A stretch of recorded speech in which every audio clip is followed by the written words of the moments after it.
shape. These things didn't wait much longer for us. I know. A dental office in Oklahoma City owned by Dr. Jim and Beth Hammack. It's been teeming with patients for 43 years, and as one might expect, there are smiles all around. I had a successful practice, I had respect in my friends, I had lots of things. And unfortunately for me, I became very narcissistic and tried to accumulate more things, trying to make myself happy with that.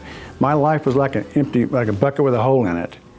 No matter what I put in that bucket, it would fall through, and I never could fill it.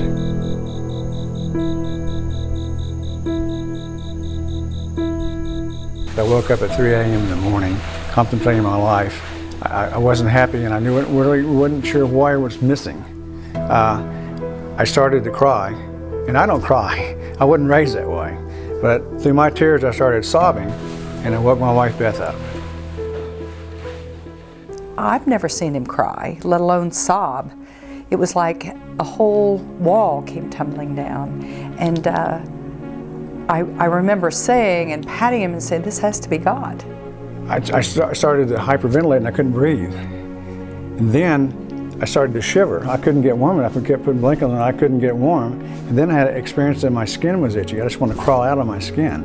I basically was having a nervous breakdown. When I look back, that's what I was going through. I started searching with Beth, what can I do? How can I get help? And what came to my mind was a man named Harold Armstrong. When I went in the house, as I say, I knew of Jim and Beth, but only casually, and Jim was a broken man, is the best way I can describe that. Many of us have been there. Most of us have been there sometime or another. Well, this was Jim's moment with God. When he did have that moment to change his life, I knew I had a chance to finally have an option at a soul-to-soul relationship and a Christian marriage where you put God number one. So we went through what we know as the steps to peace.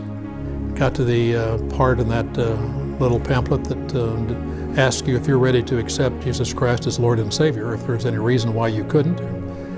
He said, no, I'd like to do that, which was, can still bring a little choke to my voice, but it was a precious moment, one I'll never forget.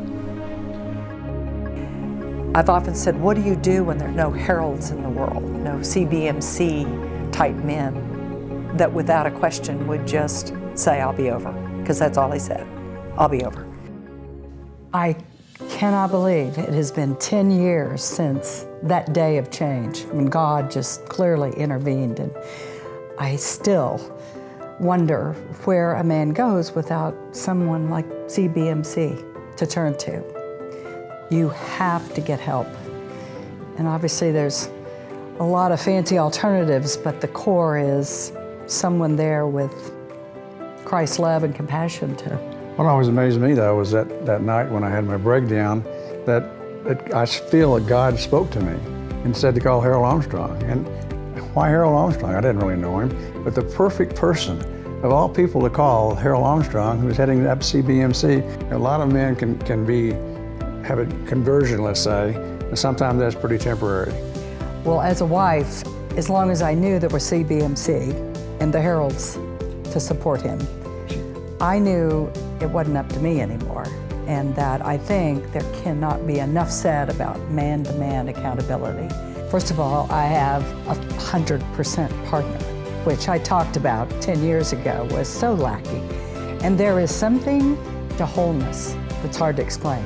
And obviously, that moment of salvation and sense of completion and surrender. I don't feel I'm God anymore. I finally turned it over to somebody else. I learned the hard way, maybe. I think another thing it did for us is that she watched me. Am I just faking it? Or am I really going through the steps and progressing? And I think that's 10 years of steadiness.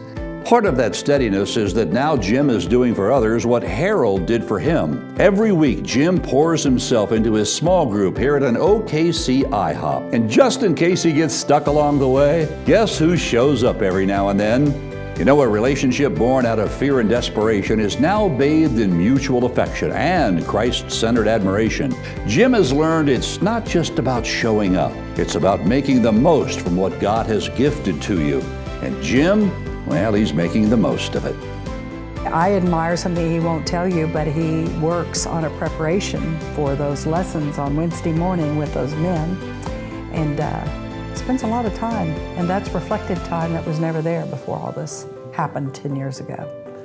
CBMC has kept me on a path, and through my Operation Timothy work with other men, I actually gain more, I think, sometimes than they gain. Today, Jim and Harold are anchored in the preeminence of God, the covering of prayer, and the life-on-life dynamic of CBMC. It truly is the story of this ministry, our mission, our vision, and our core values all coming together in a magnificent way. So, does God really care about one solitary soul? Well, we'll leave that one up to you.